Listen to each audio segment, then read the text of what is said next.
2, 1. Welcome to this edition of the Hornet Spotlight, the first edition of the 17-18 school year.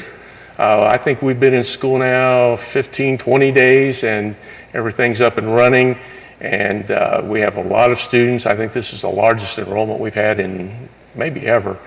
We've got very little room in the school building right now, but our teachers are making do and the students are making do, and we're off to a good start. Make sure that you check the website for all the events coming up at the high school. We've got some parent-teacher conferences coming up in September.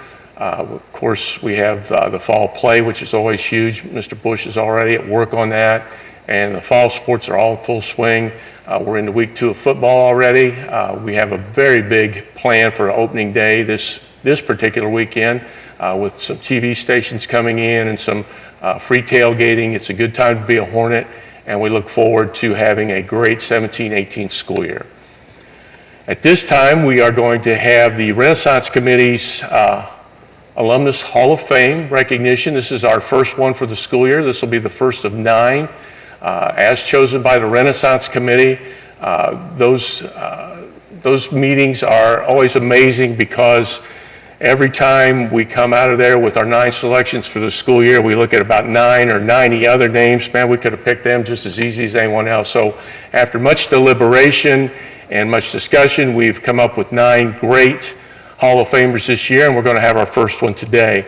With me today is Stephanie Manley and Manuel, and they are here to represent our first one from the class of 1965, Ronald Manley.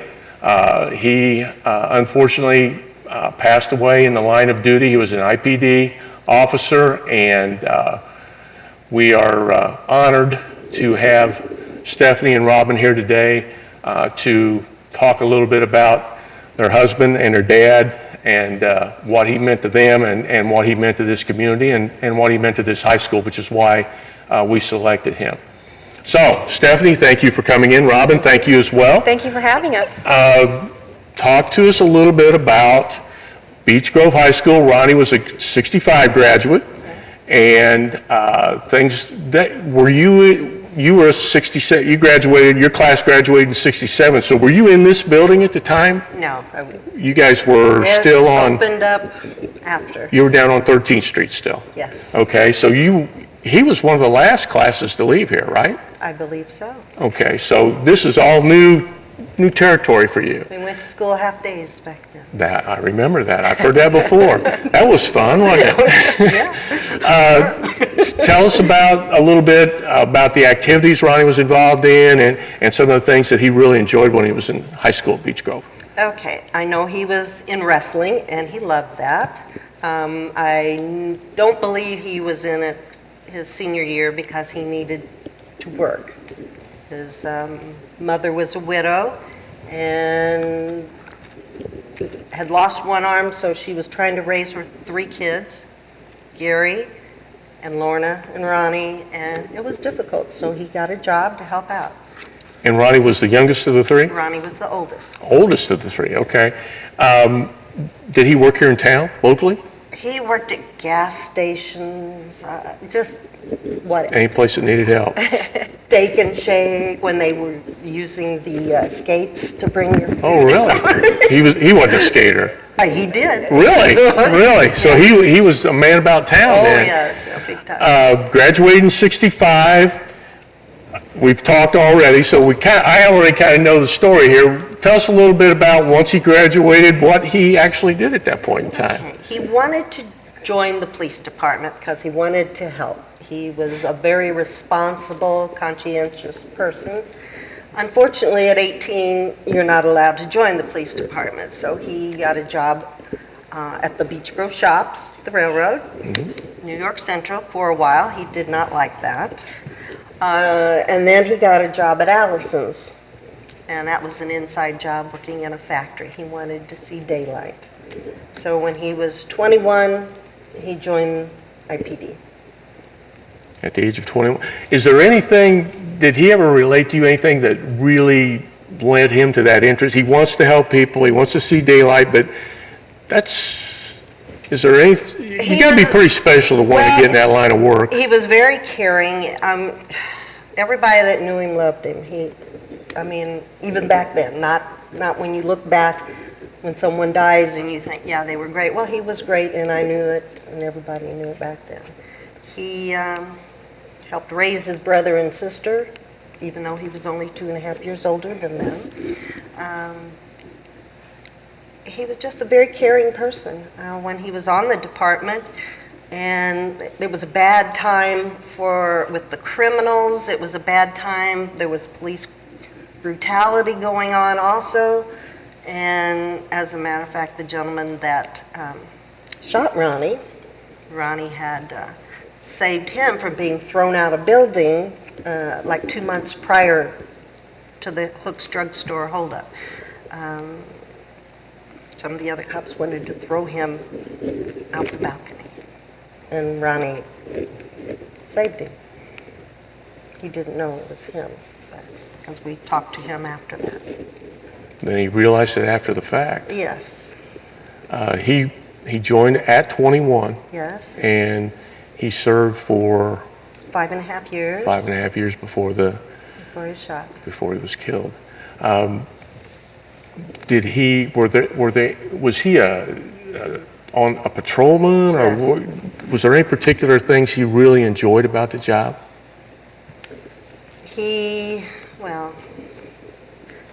Hanging out at the donut shop. Cop said, no, I'm just teasing. His district was where the children's home was, and he often took the children that were neglected. He had to take them to the children's home, and there were numerous times he wanted to adopt them. We already had 3 kids of our own, and the police did not make a whole lot of money back then, and I think they've come up since then. But, but anyway, he just was always wanting to help people. And you had three children at that point in time, Yes. and you were married long before he joined the police force, right? Yes. So how'd that work for you? Work out fine? Well, it was scary. That didn't happen much back in the 70s, did it? No. No? But I had a police radio, left it on all night long, all day long, listened to his runs and stuff. That particular night on December 12th, 1974, I had been up. We had gone shopping for Christmas gifts for the kids. We only had $150 to spend, bought all these toys, and he went to work at 11 o'clock that night, and I was still up wrapping gifts, and I turned the radio off that night. Really? So I did not hear it when it happened. Would you consider that a good thing? Probably, yes. A blessing. Yes. Subsequent to the event, to him being killed, what types of emotions and what types of thoughts go through your mind in terms of the person who did it, his profession? I mean, I guess what goes through your mind at that point in time? Well, you're in shock. Well, I was 13 and he was 15 when we started going steady, which back then meant you wore the ring and you fluffed up your angora around your ring, and that was a big thing. So I wasn't even old enough to date until I was 16. So. Which is when? Which is when I got married when he graduated, 16 and 18. That is interesting, to say the least. Well, we didn't want to be away from each other. My father moved us to Plainfield, Ronnie's senior year. So that had to be tough. Just given that situation and 3 children, and Yes. This one right here was how old when that happened? I was 7. 7. So were you the middle child? Okay. Can you tell us a little bit about, if you're willing to talk a little bit about what happened at that point with you and what your mindset was? I do actually recall the night that Daddy died. Mother was up wrapping presents, and I stayed up a little later than the other two, and then we got the knock on the door. I think it came around midnight is when the police came. No, it was like 4:30 in the morning. Oh, That's okay. I was going to say, that's fine. but, you know, Go ahead. back then we were all so little, so I think we were just numb for a long time. And I think from what Officer Parker told me and what Chief Swartz has said about it, it's much more difficult when he clearly was a good father. I mean, and the materials that you brought in, we've already talked about. There's enough material there to last 3 or 4 months in our case, and we have a good sized case. So the memories are still I can tell that this has gone beyond, the normal dad and mom, and because you're clearly a very close family, and the memories of your husband and your dad are still quite fresh, even though you don't remember the time. But that says something about the man. Well, I can just tell you this, he was probably the best father I ever knew. He was wonderful with the kids. So it was a loss when he was no longer around. Well, in his line of work, I was reading a little bit last night. One of the officers made the comment if you lose an officer, you lose more than an officer. You lose a brother and a father and a dad and a husband, and it's just devastating. And I can't begin to imagine. And I appreciate you coming in. And frankly, I was a little bit nervous about this situation because this is something that we haven't really dealt with a lot here. But I've learned a lot. You all have taken something from him, because I can tell by your demeanor and the way you talk about him that he was a good man, and our committee made a good choice, and we're probably overdue in making this choice. So I would publicly like to thank Mark Parker for bringing Ronnie to our attention. The committee was, what are we waiting on? Let's do this. So we're honored to have you here for the first spot too. Is there anything else that reminds you of Ronnie that you want to talk about in terms of the way he lived his life and the way he raised y'all? And He was a special person, I can tell you that, and he's greatly missed. he is in a profession that even today, probably tougher today. I think we were talking now. It's never been easy, I'm sure, but it is definitely not easy now, and we have a lot of respect here. I know in this school corporation we spend a lot of time honoring fire, honoring the police, the military.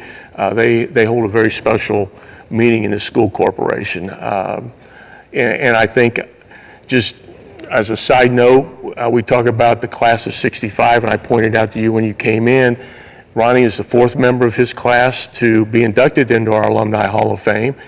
And 2 of the other 3 were chiefs of police here in Beech Grove, Mike Curran and Mike Johnson. So there must have been something in the water with that group. Law enforcement ran deep, and we appreciate that. We appreciate you coming in.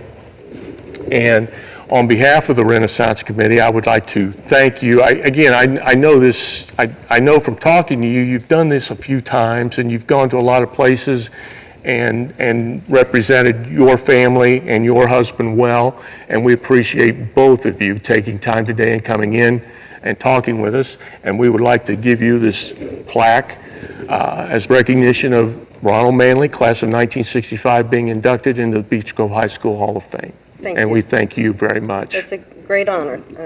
I'm glad that you guys did this. I am honored that we were able to do it. I really am. Thank you for having us, and thank you for keeping his memory. Well, thank you for coming, and we will get his stuff up on display. Actually, we're a little early, so we'll probably have 5 or 6 weeks of Mr. Manley's display up. And we hope as you're coming in for the various activities, you'll stop by and take a look at several of the things that we have in the front display case here at the high school. Again, we've been with Stephanie Manley and Robin Manuel, representing Mr. Ronald Manley, in the class of 1965 Beech Grove Alumni Hall of Fame as selected by the Renaissance Committee. Again, thank you for watching, and we'll see you next month on the Hornet Spotlight.